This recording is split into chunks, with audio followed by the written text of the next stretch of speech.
زمین پر اللہ کے نبی صلی اللہ علیہ وسلم کے ارشاد کے مطابق المرأۃ الصالحہ خیر الدنیا، دنیا کی بہترین چیز،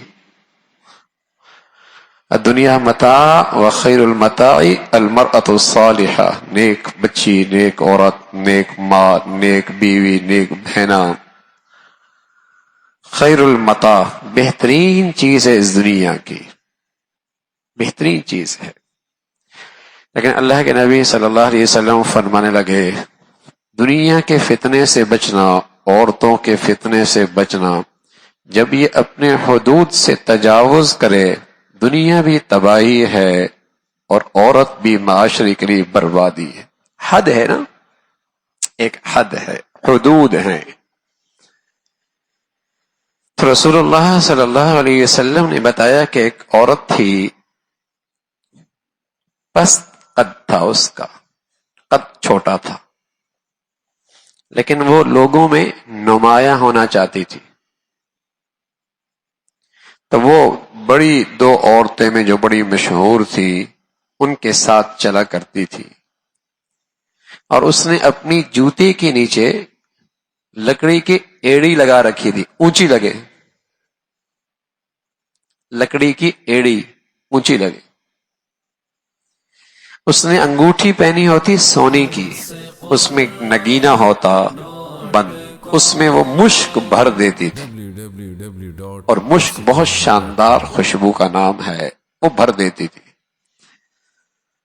اور پھر وہ چلتی، لوگ اسے نہیں پہچانتے کہ یہ وہی ٹھنگنی اور پست قد والی عورت ہے، اور اپنے ہاتھوں کو بہانے بہانے سے حرکت دیتی تاکہ خوشبو پھیلے۔ اللہ کے نبی صلی اللہ علیہ وسلم نے اس عورت کا تذکرہ فرمایا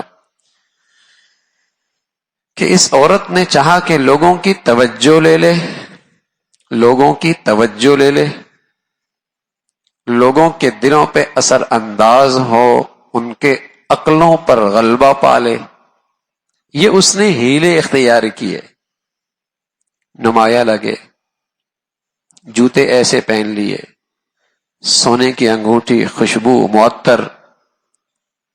اللہ کے نبی صلی اللہ علیہ وسلم نے بتایا ہے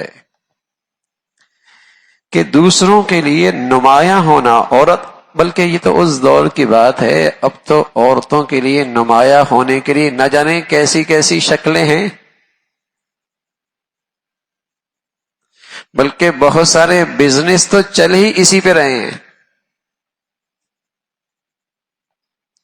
بہت سارے بزنس تو چل ہی اس پہ رہے ہیں، اس لیے کہ مغربی تہذیب جو انسانیت کی بربادی کا دوسرا نام ہے، جس میں ایک ہی کام ہے کہ مرد عورت کا فرق مٹا دو،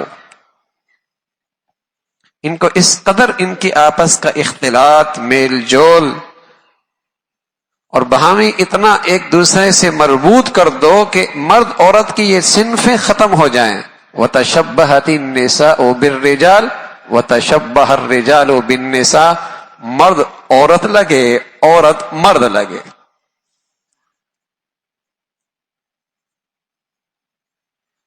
تو رسول اللہ صلی اللہ علیہ وسلم نے اس عورت کا تذکرہ کیا جو نمایاں ہونا چاہتی تھی۔ اب نمایاں ہونے کے کیا کیا انداز ہیں؟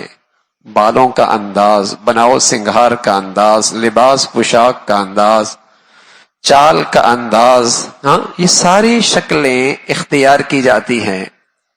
ایک مرتبہ ابو ہریرہ فرمانے لگے رضی اللہ تعالیٰ عنہ، ایک عورت میرے پاس سے گزری، خوشبو لگائی ہوئی، تو میں نے اس سے کہا یا امت الجبار، اے جبار کی باندی، یہ کیا کیا ہو تو نے؟ کہاں جا رہی ہو؟ کہنے لگی مسجد جا رہی ہوں۔